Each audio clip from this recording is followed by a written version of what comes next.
1997년도에 빈자의 성녀로 인도 캘커타에서 가난한 사람들을 헌신적으로 섬기던 마더 테레사 수녀가 87세로 세상을 떠났습니다.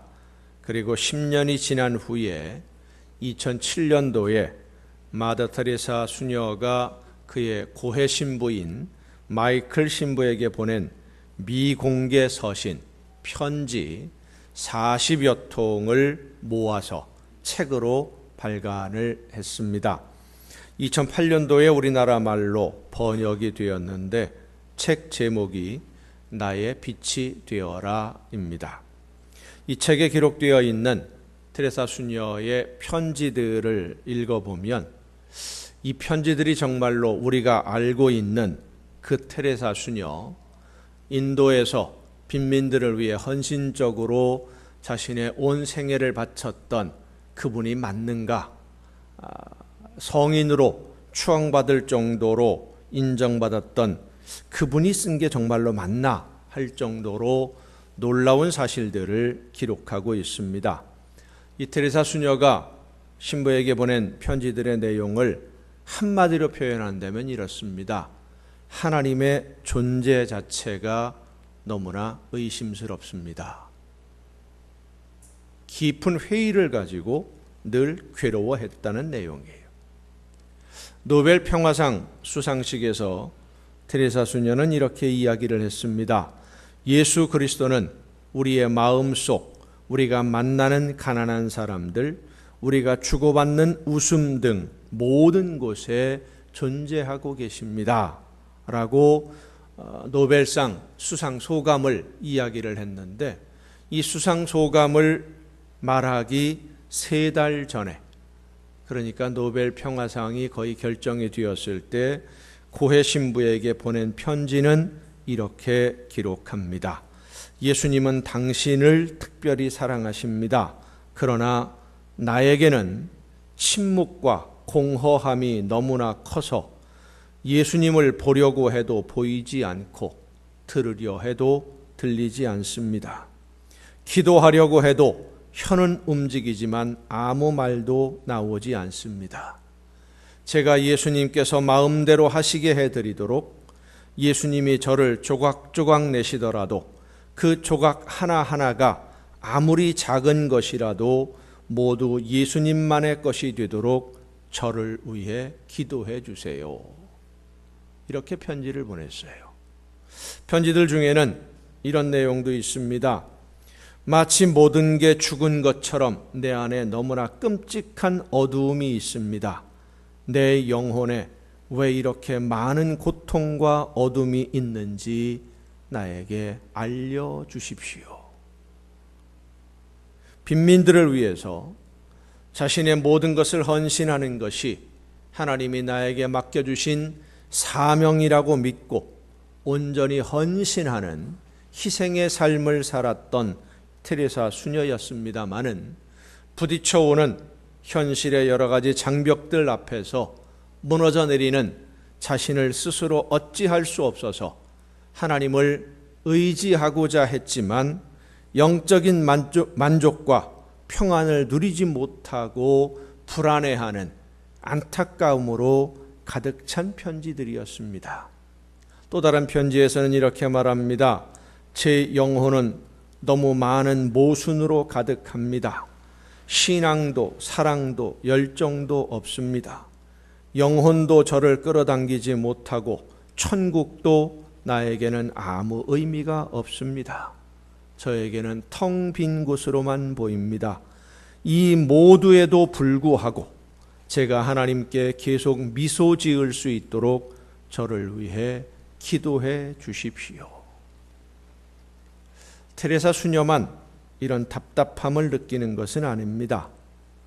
정말 최선을 다해서 노력하는데도 길이 열리지 않을 때, 순수한 믿음으로 말씀을 따라 순종하는데도 하나님이 열어주셔야 할 축복의 문은 열릴 기미가 없고 답답한 일만 계속 되어지고 있을 때, 그래서 혹시 내가 하나님의 뜻을 잘못 알고 있는 것은 아닌가 해서 하나님의 뜻을 알려달라고 기도해도 하나님이 아무 응답이 없을 때 우리는 고민하게 됩니다. 이 시간 성령께서 우리에게 들려주시는 말씀을 들으므로 이 답답하고 꽉 막힌 현실 속에서 우리가 해야 할 일, 나아갈 길을 찾는 여러분 모두가 될 수 있기를 예수님의 이름으로 축원합니다. 오늘 우리가 읽은 성경 본문 말씀은 야곱이 외삼촌 라반의 집을 찾아가는 과정을 이야기하는 장면입니다. 일반적으로 생각하면 외삼촌의 집을 찾아가는 조카의 여행 즐겁겠습니까? 슬프겠습니까? 외삼촌의 집을 찾아가는 조카의 여행 기대가 되겠습니까? 괴롭겠습니까?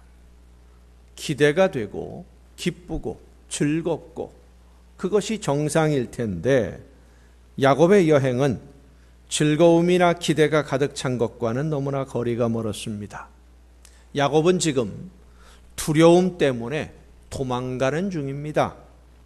하나님이 아브라함을 처음 선택하실 때 복을 주시겠다 약속하신 그 축복이 그 아들, 외아들 이삭에게로 이어지게 되고 이삭이 아들 둘을 낳았는데 큰아들이 에서고 작은아들이 야곱이에요. 둘째 아들이에요. 제가 둘째입니다. 이 둘째 아들들이 좀 문제가 있어요. 항상 보면 큰아들 에서, 작은아들이 둘째. 그런데 이 이삭이 큰아들 에서에게 하나님으로부터 받은 그 축복의 대를 잊게 하려고 하는 것을 리브가 이삭의 아내가 알았습니다. 그리고는 이 아내인 리브가가 자기가 더 사랑하는 에서는 덜 사랑했나 봐요. 이삭은 에서를 사랑하고 리브가는 야곱을 사랑했어요. 이 리브가가 자기가 더 사랑하는 야곱으로 하여금 축복의 대를 잊게 하려는 욕심으로 눈이 어두워진 이삭을 속이고 야곱으로 하여금 축복을 받을 수 있도록 계략을 꾸몄습니다. 그리고 그것을 나중에서야 알게 된 에서가 야곱이 너무나 미워서, 동생이 너무나 미워서 야곱을 죽이려고 하는 마음을 갖게 되었고, 형에게 죽임을 당할까 봐 겁이 난 야곱이 거리로 따지면 900km입니다. 서울에서 부산을 왕복할 수 있는 이 정도의 거리가 되는 외갓집으로 도망을 가는 중인 겁니다. 죽임을 당할까 봐 겁이 나서. 요즘 같으면 900km 해봐야 서울 부산 왕복 그러면 서울에서 일본 도쿄 가는 정도밖에 안 되니까 비행기 타면 2시간이면 갑니다. KTX 타면 5시간이면 갑니다. 가까운 거리입니다마는 걸어서 가야 했던 그 당시로서는 야곱에게 너무나 먼 거리입니다. 더욱이 한 번도 가보지 않았던 길입니다.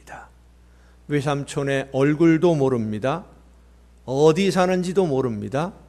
아직도 그곳에 살고 있는지조차도 확실한 게 없어요. 더욱이 야곱이 살고 있던 이 브엘세바에서 하란이라는 곳까지는 좋은 옥토가 있고 나무 그늘이 있고 물이 있는 그런 지역이 아닙니다. 광야, 사막입니다. 햇볕이 없어요. 물도 없어요. 먹을 것도 없어요. 쉴 만한 그늘도 없습니다.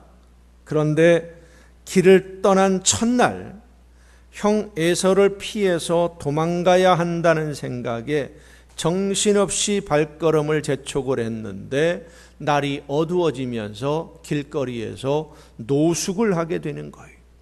그 거리가 브엘세바에서 첫날 야곱이 잠을 청했던 데까지의 거리가 80km입니다.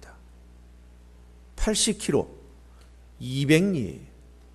짧은 거리가 아닙니다. 여러분, 어른들이, 보통 군인들이 완전 군장을 하고 10km를 구보를 해서 다녀오는데 돌아오는데 걸리는 시간이 10km 뛰는데 시간이 1시간 정도 걸립니다.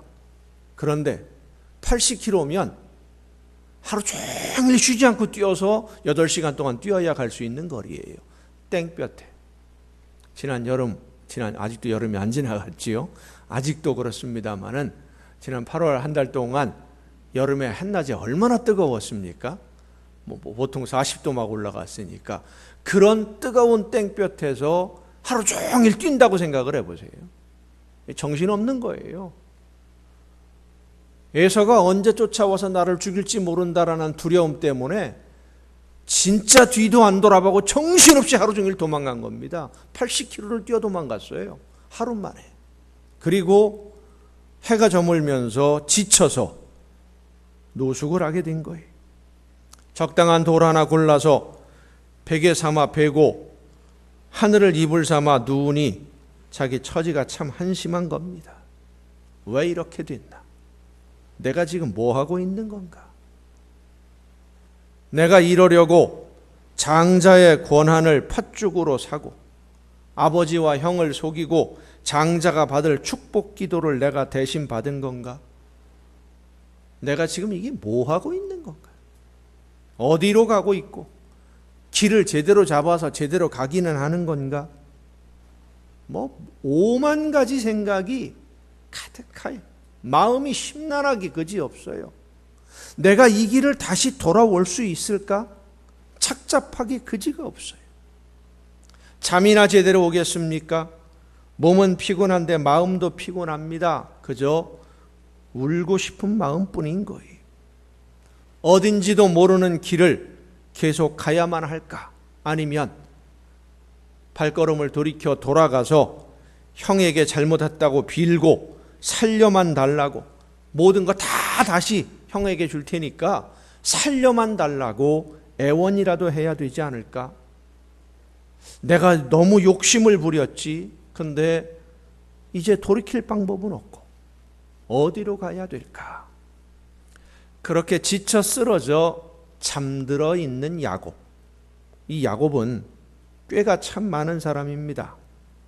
꾀가 많다 보니까 앞으로 자기가 살아갈 길이 얼마나 험난한 길인지도 알아요. 그러니 더 답답한 겁니다. 야곱은 지금까지 자기가 한 일이 어떤 일인지 잘 알고 있습니다. 몰라서 실수한 것이 아니라 욕심으로 계획적으로 형 에서에게서 장자의 권한을 샀고 또 아버지를 속이고 장자가 받아야 할 축복을 자기가 대신 받았어요. 계획한 대로 다 성공은 했습니다. 모든 걸 다 얻었는데 성공은 했는데 보니까 현실은 모든 것을 다 잃어버린 거예요. 모든 것을 다 가졌다고 생각을 했는데 돌아보니까 아무것도 손에 잡은 게 없어요. 여행의 안전도 보장되지 않았고 당장 먹고 살 일도 해결되지 않고 그 당시 사회에서 혼자 여행을 하는 사람이 하루 이틀 걸리는 거리가 아니고 900km를 걸어야 한다면 며칠 걸리겠습니까? 한 두어 달 걸릴 거예요. 쉬지 않고 걸어도. 그 모든 양식을 다 가지고 다닐 수 없기 때문에 가는 그 도중에 성에 들려서 사람들이 있는 곳에서 양식을 사 먹어야 되는데 값진 것을 많이 가지고 있다라는 것을 알게 되면 언제 어디서 강도를 만날지 그것도 모르는 거예요. 두려운 겁니다. 지금 야곱의 상황을 보면 계획한 대로 다 성공했는데 형편은 궁색하기가 이를 데가 없어요. 몸도 마음도 피곤합니다. 그래서 돌을 베고 누워서 이런저런 염려와 걱정에 불편한 잠자리로 인해 깊이 잠들지도 못하고 뒤척이고 있을 때 야곱의 인생을 완전히 바꾸어 버리는 놀라운 사건이 일어난 것입니다. 이곳에 도착해서 야곱이 잠이 들 때 하나님 나 좀 만나 주세요. 내 길을 좀 인도해 주세요. 기도하고 잠든 것도 아니에요. 기도할 여유도 없었고 생각도 못했습니다. 그냥 정신없이 하루 종일 뛰어가다가 도망가다가 지쳐 쓰러져 잠들어 버린 거예요. 오늘 우리가 읽은 본문 말씀을 보면 잠에서 깨어서 베개 삼았던 돌을 세우고 기름을 붓고 그제서야 하나님께 예배했습니다. 잠들 때 이 야곱은 기도할 기운도 없고 마음의 여유도 없는 그런 상태. 정신없이 도망왔으니까 언제 에서가 뒤에서 따라올지 모르니 그저 정신없이 뛰어 도망가다가 날이 저물어서 그냥 들판에서 쓰러져 잠이 들었는데 그 밤에 하나님이 야곱을 찾아오셨습니다. 13절에 있는 말씀을 보면 여호와께서 그 위에 서서 이르시되 나는 여호와니 너의 조부 아브라함의 하나님이요 이삭의 하나님이라. 내가 누워있는 땅을 내가 너와 네 자손에게 주리니 네 자손이 땅의 티끌같이 되어 네가 서쪽과 동쪽과 북쪽과 남쪽으로 퍼져나갈지며 땅의 모든 족속이 너와 네 자손으로 말미암아 복을 받으리라. 내가 너와 함께 있어 네가 어디로 가든지 너를 지키며 너를 이끌어 이 땅으로 돌아오게 할지라. 내가 네게 허락한 것을 다 이루기까지 너를 떠나지 아니하리라 하신지라. 할렐루야. 야곱은 지금 다른 것에 신경 쓸 여유가 전혀 없어요. 하나님이 말씀하시기를 너와 네 후손들에게 복을 주어서 동쪽, 북쪽, 남쪽, 서쪽 사방으로 흩어져 나가게 할 것이고 세상 모든 사람들이 다 내 후손들로 말미암아 복을 받게 될 것이다. 그때까지 내가 너를 떠나지 않고 너와 함께 하리라 약속하셨는데 뭐라고 얘기합니까? 야곱이 이 길에서 일용할 양식을 주시고 먹을 물을 주시고 안전하게 아버지의 집으로 돌아오게 해주면 내가 그때 하나님을 섬기겠습니다. 당장 먹고 살 게 급하다는 얘기예요. 앞으로 하나님이 놀라운 축복을 주시겠다고 약속해 주시는데 그 내일은 난 몰라요. 지금 내일 신경 쓸 여유가 없어요. 왜? 오늘 당장 급하니까. 지금 당장 먹을 게 급하고 지금 당장 먹을 물이 급하고 지금 당장 이 여행의 안전이 급하니까. 당장 안전하게 목적지에 도착할 수 있는 보장도 없어요. 목적지에 하란에 도착을 했다고 해도 외삼촌을 어떻게 찾을지도 모릅니다. 요즘처럼 뭐 이렇게 번지수가 있어서 주소 딱 찾아가면 어디 사람이 있고 집이 있고 그런 때가 아니거든요. 어디 있는지도 몰라요. 그쪽 지역에 있다는 것만 알지. 외삼촌을 찾는다고 하더라도 외삼촌이 반겨준다는 보장도 없습니다. 여러분 라반의 입장에서 이 외삼촌 라반의 입장에서 볼 때 어느 날 갑자기 처음 보는 젊은이 하나가 불쑥 나타나서 제가 조카입니다. 그러면 반갑겠습니까? 생전 처음 보는 사람이? 이게 누군지 알 수도 없는 거예요. 반갑지 않을 수도 있어요. 믿지 못할 수도 있는 겁니다. 모든 것이 불확실하고 모든 것이 두려우니까 이 야곱은 하나님이 해주시는 다른 약속들 귀에 들어오지도 않습니다. 이 땅을 너와 네 후손에게 주겠다. 땅 갖는 것도 지금 신경 안 쓰여요. 그 필요 없어.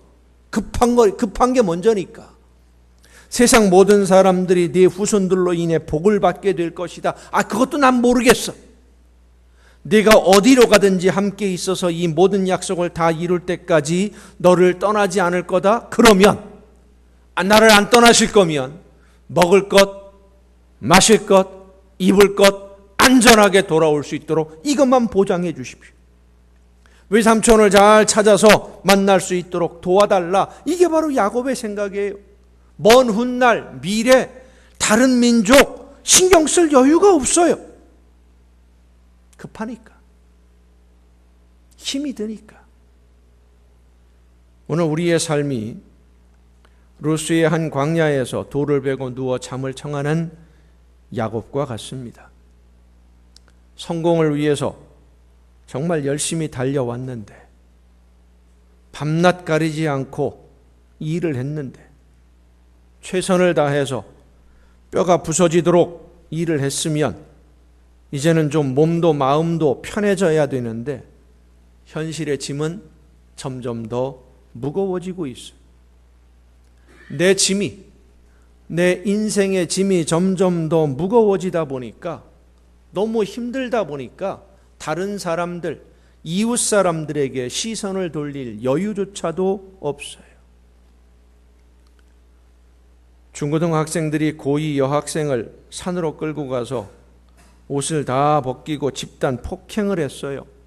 폭행을 하면서 그 장면을 핸드폰으로 찍어서 친구들에게 자랑하며 돌려보기까지 했다라고 하는 뉴스를 보면서 세상이 어떻게 이렇게 될 수 있을까?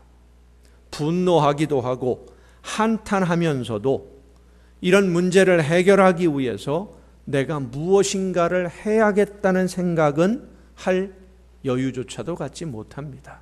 오늘 우리의 삶이 서울에 있는 한 대형 교회, 세계에서 가장 크다고 자랑하던 교회가 변칙적으로 총회의 법을 어기면서까지 세습을 했고, 총회 재판국에서는 이 세습이 합법이라고 하는 어이없는 판결을 함으로써 교회가 언론으로부터, 비기독교인들로부터, 세상으로부터 비난을 듣고 욕을 먹는 현실을 분개하면서도 그들은 하나님의 이름을 파는 장사꾼들이지 하나님을 믿는 사람들이 아니라고 분노하지만, 이런 불의한 일을 해결하기 위해서 내가 나서서 무엇을 해야 할까?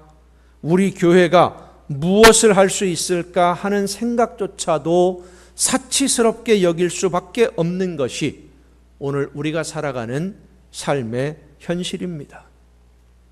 너무나 힘들기 때문에. 오늘 하루를 살아내는 것이 자랑스럽기보다는 내일은 또 어떻게 살아야 되나? 이 힘들고 무거운 인생의 짐은 언제까지 지고 가야만 하나? 언제쯤 이 짐을 벗을 수 있을까? 이 어려운 시기를 견디어내면 밝은 내일, 기다리는 희망의 내일이 정말 올까? 확신이 없는 거예요. 오늘 내가 하나님의 말씀을 따라 순종하면 하나님이 밝은 내일을 주실 것이라고 스스로 위로를 받으려고 하지만, 현실은 나날이 힘들어지기만 하는 그러한 삶, 내일을 기약할 수 없는 고단한 현실을 사는 우리는 야곱이 형을 피해 기약 없이 도망가는 것과 같은 처지입니다. 그런데 여러분, 그렇게 기약 없이 도망가는 야곱을 하나님이 찾아오셔서 만나셨는데, 야곱이 하나님을 만난, 하나님이 찾아오셔서 만난 그 자리는 야곱이 집에 있을 때가 아닙니다. 편안한 잠자리에 있을 때가 아니었습니다. 풍성한 식탁에 앉아서 마음껏 먹고 마시며 즐기던 그런 자리가 아니었습니다. 곤궁한 자리였어요. 피곤한 삶의 현장이었습니다. 왜 하나님이 야곱을 그런 정신없이 도망가는 고단하고 피곤한 자리로 찾아오셨을까? 야곱이 집에서 편안한 잠자리와 풍성한 식탁을 앞에 두고 있을 때 하나님이 찾아오셔서 부르셨다면 아마도 야곱은 응답하지 않았을 것입니다. 가지고 싶은 것도 많았고 내가 할 수 있는 것도 많았기 때문에, 장자의 권리도 가지고 싶었고 축복도 내가 가지고 싶었고, 그래서 내가 계획을 세우고 준비를 잘해서 내가 원하는 것들을 다 가졌어요. 원하는 것들이 눈앞에 있는데, 그리고 내가 계획을 잘 세워서 실행하기만 하면 내가 다 가질 수 있다, 내가 능력이 있고 내가 힘이 있다라고 생각이 되는데, 하나님이 부르신다고 한들 그 귀에 들리겠습니까? 그런데 다 가졌다고 생각했는데 돌아보니까 아무것도 없는 거예요.